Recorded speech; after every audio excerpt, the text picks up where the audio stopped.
जय हिंद दोस्तों, मैं हूं सोनम मिश्रा और स्वागत है आप सभी का मेरे YouTube channel Sonam Mishra police दोस्तों में। अभी कुछ दिन पहले ही जैसे एमपी पुलिस का रिजल्ट आया था, मैंने मेडिकल से रिलेटेड एक वीडियो बनाया था जिसमें कि मैंने आपको मेडिकल में होने वाली सभी प्रकार की जांचें और उसके साथ साथ डॉक्यूमेंट वेरिफिकेशन में कौन कौन से डॉक्यूमेंट लगते हैं उसके बारे में मैंने आपको डिटेल में वीडियो बताई थी। में कमेंट आया था कि मैम प्रेग्नेंट जो महिलाएं हैं उनका मेडिकल टेस्ट कैसे होता है और उनके ट्रेनिंग से रिलेटेड जानकारी आपने उसमें नहीं दी है, कोई भी चीज़ ऐसे इंक्लूड नहीं की है, तो उससे रिलेटेड मुझे एक कमेंट आया था। तो आज इसी टॉपिक पे हम चर्चा करने वाले हैं कि अगर कोई लड़की प्रेग्नेंट है, क्योंकि काफ़ी टाइम हो गया है इस भर्ती को लेकर के,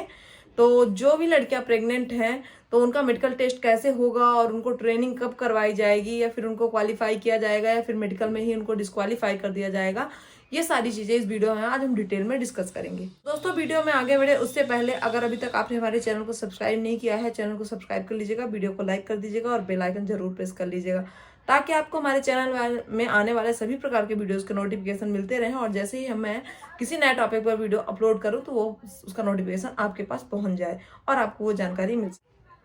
तो दोस्तों, अगर आपने अभी तक नहीं देखा है कि एमपी पुलिस का मेडिकल टेस्ट कैसे होता है, उसमें कौन कौन सी जांचें होती हैं, तो आप मेरे चैनल विजिट कर सकते हैं और वहां पे देख सकते हैं मेडिकल में जो जो भी जांच होती है पुलिस विभाग में वो सारी जानकारी। इसके साथ साथ ही अगर आपकी कोई क्वेरी है तो आप कमेंट कर सकते हैं, जैसा कि ये क्वेरी के रिगार्डिंग ही मैं ये वीडियो शूट कर रही हूँ, तो वैसे ही आपका भी अगर कोई इशू है तो आप कमेंट कर सकते हैं, मैं आपको जानकारी दूंगी।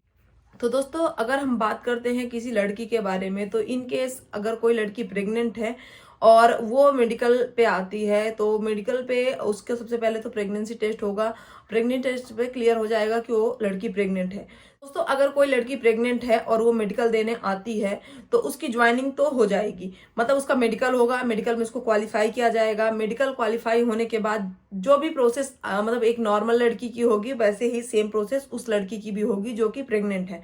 उसके बाद उसकी ज्वाइनिंग जब भी हो, सबकी ज्वाइनिंग होगी, उसको भी उस डेट में आके ज्वाइनिंग लेनी पड़ेगी। उसके बाद उसे लाइन में रखा जाएगा। अब मेन प्रोसेस होती है जब आप ट्रेनिंग जाने वाले होते हैं उस टाइम पे कि आप प्रेग्नेंट हैं तो आपको ट्रेनिंग में भेजा जाएगा या नहीं। तो अगर जैसे कोई लड़की प्रेग्नेंट है और वो अभी पुलिस उसने रिसेंट ज्वाइन किया है, तो जो भी उसका टाइम पीरियड बचा है, जितने भी महीने उसकी प्रेगनेंसी है, प्रेगनेंसी से लेकर के फिर 6 महीने उसके बच्चे के जो भी टाइम पीरियड है उसके मैटरनिटी का, तो वो 6 महीने उसके बाद अगर वो लगता है उसको कि हाँ अब मैं ट्रेनिंग में जाने पूरी तरह से फिट हूँ, तो जब वो फिट हो जाएगी तो फिर उसको ट्रेनिंग के लिए भेजा जाएगा। मतलब अगर बोला जाए तो जैसे उसने ज्वाइन किया तो अभी उसको ट्रेनिंग के लिए नहीं भेजा जाएगा, उसकी ट्रेनिंग होल्ड कर दी जाएगी, मतलब उसको वहीं लाइन में रखा जाएगा। जब उसकी डिलीवरी हो जाएगी, डिलीवरी होने के बाद जब उसका बच्चा थोड़ा बड़ा हो जाएगा, क्योंकि वहां पे ट्रेनिंग सेंटर में तो बच्चा आप उसको मैनेज कर नहीं पाओगे, तो 6 महीने का तो आपको छुट्टी मिल जाएगी, मैटरनिटी लीव मिल जाएगी आपकी। 6 महीने बाद ही आपको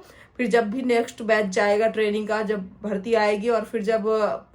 बाकी का बैच जाएगा, या फिर कई बार ऐसा होता है कि कई सारे लोग ट्रेनिंग नहीं किए रहते हैं तो कभी कभी बीच में भी ट्रेनिंग करवाई जाती है। जैसे अभी रिसेंट में चल रही है एक ट्रेनिंग का बैच चल रहा है, तो अगर ऐसा कोई बैच जाता है तो आपको उसमें भेज दिया जाएगा, या फिर आपकी जब नए कोई भर्ती होगी और भर्ती के साथ आपको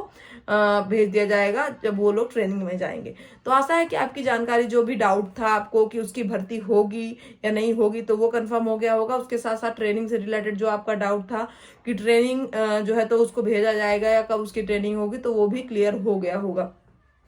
इसके साथ साथ ही एक ट्रेनिंग से रिलेटेड मुझे और कमेंट आया था, उसका भी मैं इसी साथ में रिप्लाई देना चाहती हूँ कि मैम ट्रेनिंग कितने, मतलब ज्वाइनिंग के कितने दिन बाद ट्रेनिंग में भेज दिया जाता है। तो ज्वाइनिंग के बाद ट्रेनिंग में भेजने का ऐसा कोई वो नहीं है कि हाँ पहले यहाँ से, मतलब जैसे भर्ती हो जाएगी, भर्ती के बाद ट्रेनिंग सेंटर से पूछा जाता है कि आपके यहाँ पे कितनी जगह है, किसके यहाँ पे कितनी जगह खाली है, तो सभी ट्रेनिंग सेंटर को लेटर जाता है, फिर वहां से बताया जाता है कि इतना इतना। तो सब ट्रेनिंग सेंटर से फिर यूनिट वाइज सब जगह से जाता है कि आपके यहाँ से हमको इतना फोर्स दे दीजिए, इतना फोर्स, मतलब सब जगह फिर डिस्ट्रीब्यूट किया जाता है। तो हर जिले से अलग अलग फिर ट्रेनिंग सेंटर में जाते हैं। तो अगर ट्रेनिंग सेंटर की बात की जाए तो ट्रेनिंग सेंटर कितने हैं इसकी भी जानकारी किसी ने मुझसे पूछी थी कि कितने ट्रेनिंग सेंटर हैं और लड़कियों की ट्रेनिंग कहाँ कहाँ होती है, तो उसके लिए मैं एक अलग से वीडियो बनाऊंगी, अदरवाइज ये वीडियो बहुत लंबा हो जाएगा। तो ट्रेनिंग में अगर भेजने की बात की है तो ट्रेनिंग में जैसे हम आए थे तो हमारी ज्वाइनिंग हुई थी, 15 दिन के अंदर हमारी ट्रेनिंग हो गई थी। तो लगभग लगभग 15 दिन, 1 महीने इतने में ही ट्रेनिंग हो जाती है, ज्यादा टाइम नहीं लगता है। आप जैसे ही भर्ती होते हैं। अगर कोई चुनाव ड्यूटी है या फिर कोई ऐसा चीज़ है तो फिर थोड़ा सा डिले हो सकता है, लेकिन ज़्यादा टाइम नहीं रुकना पड़ता है आपको लाइन में। इसके साथ साथ अगर जो वो लड़की रुकी है और जो प्रेग्नेंट महिला थी जो कि अभी लाइन में रुकी हुई थी, तो वो तब तक नौ आरक्षक कहलाएंगी जब तक वो ट्रेनिंग में नहीं कर लेंगी। तो जब तक आप ट्रेनिंग नहीं करते हैं तब तक आप नौ आरक्षक कहलाते हैं। तो आपको नौ आरक्षक के तौर पे लाइन में रखा जाएगा और जब आप ट्रेनिंग कर लेंगे तब आपको कहीं भी थाने में या फिर अलग जगह पे आपकी पोस्टिंग होगी। तो दोस्तों इस वीडियो में बस इतना ही, मिलते हैं अगले वीडियो में। तब तक के लिए जय हिंद, जय भारत। अगर आपकी कोई क्वेरी है तो आप फटाफट कमेंट सेक्शन में जाइए और कमेंट करिए, मैं आपको रिप्लाई करूंगी।